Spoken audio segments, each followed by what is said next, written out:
Traffic પોલીસને જાહેરમાં ગાળો આપતો વિડિયો થયો વાયરલ।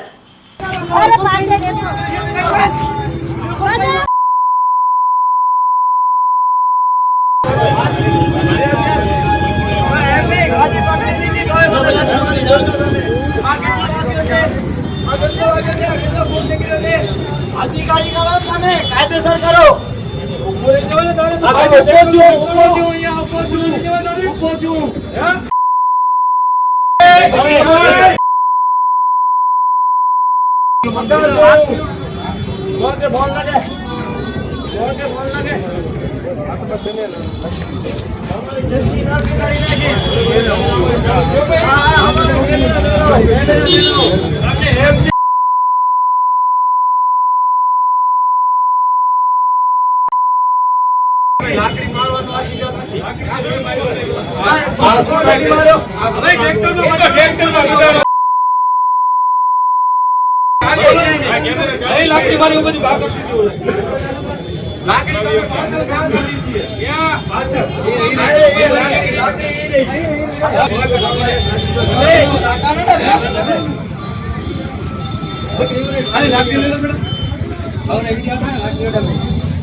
माथो मारी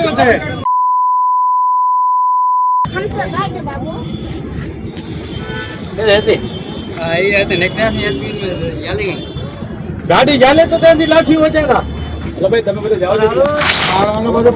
ભુજના વાણિયાવાડમાં લુખ્ખા તત્વોએ ટ્રાફિક પોલીસને જાહેરમાં ગાળો આપતો વિડિયો થયો વાયરલ।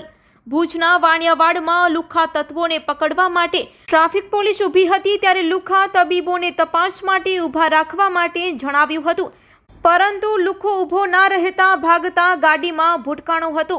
વાણિયાવાડમાં ટ્રાફિક પોલીસ પોતાના ફરજ પર હતી ત્યારે ટ્રાફિક પોલીસને જાહેરમાં ભૂંડી ગાળો ભાંડી હતી। 3-4 લુખ્ખાઓએ જાહેરમાં ટ્રાફિક પોલીસના કર્મચારીઓને ગાળો ભાંડી હતી। વડાપ્રધાન 26ના ભુજ આવી રહ્યા છે ત્યારે લુખ્ખા તત્વો બેફામ ટ્રાફિક પોલીસને જાહેરમાં ગાળો આપતા આ વાયરલ વિડીયોએ ચર્ચાનો જોર પકડ્યો છે। ટ્રાફિક પોલીસને જાહેરમાં ગાળો ભાંડતા પોલીસે ફરિયાદ નોંધાવી। ત્યારે આ ઘટનાને લઈને કચ્છકર ટીવી ન્યૂઝે સિટી ટ્રાફિક પીએમ રાજપૂત સાથે ટેલિફોનિક વાતચીત કરવામાં આવી છે, તો વધુ સાંભળીએ તેમના શબ્દોમાં શું જણાવી રહ્યા છે તેઓ।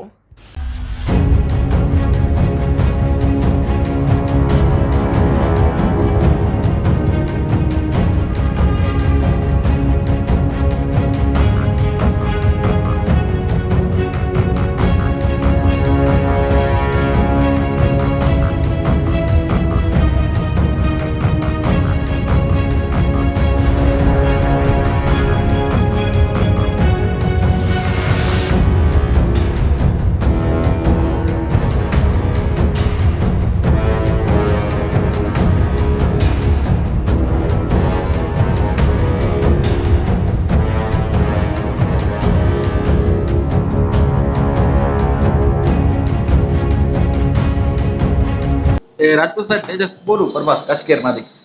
એ એક્ટિવા એક હતું નંબર પ્લેટ વગરનું, જી એ રોકાવા જ્યાં ફૂલ સ્પીડમાં આવતું હતું એને રોકાવા જ્યાં એટલે લોકો પડી ગયા સ્લીપરો। સાહેબ તો ભાઈ એમ કે છે કે અમે પોલીસે અમને લાકડી મારી, તો સાહેબ એવું કઈ હોઈ શકે? લાકડી મારી નહીં, લાકડીથી રોકાવા જ્યાં એટલે આગળ સ્લીપ ખાઈને પડી ગયા। અચ્છા, હા બરોબર, લાકડી મારી નહીં એમને, પણ લાકડી પોલીસ તો ઊભી હોય એટલે એના હાથમાં લાકડી હોય ને, અચ્છા એટલે આ લોકો એવું કરે છે। બાકી એમને ટ્રેક્ટરની ટોલી વાગી છે। બરોબર, ટ્રેક્ટરની ટોલી વાગી? હા, તો સ્લીપ ખાઈને પડે ને, ટ્રેક્ટર હતું ત્યાંથી નીકળી એવું નતું એટલે બ્રેક મારે સ્લીપ ખાઈ જાય લોકો। બરોબર બરાબર, ઓકે ઓકે સર। અને એટલે હું પછી પેલું ડિટેન કરતા એટલે આજુબાજુ એમના સમાજના માણસો હતા એ આઈને એમ કે ભાઈ ના ડિટેન રવા દો તમે વાગ્યું છે એટલે એમ। ઓકે, પણ આપણે એક્ટિવા ડિટેન કર્યું છે બરોબર, અને એમના વિરુદ્ધ ફરજની રૂકાવટની ફરિયાદ આપી છે। અચ્છા, ફરિયાદ થઈ ગઈ સર? હા, ફરિયાદ એ ડિવિઝનમાં આપી દીધી છે। Okay, thank you sir.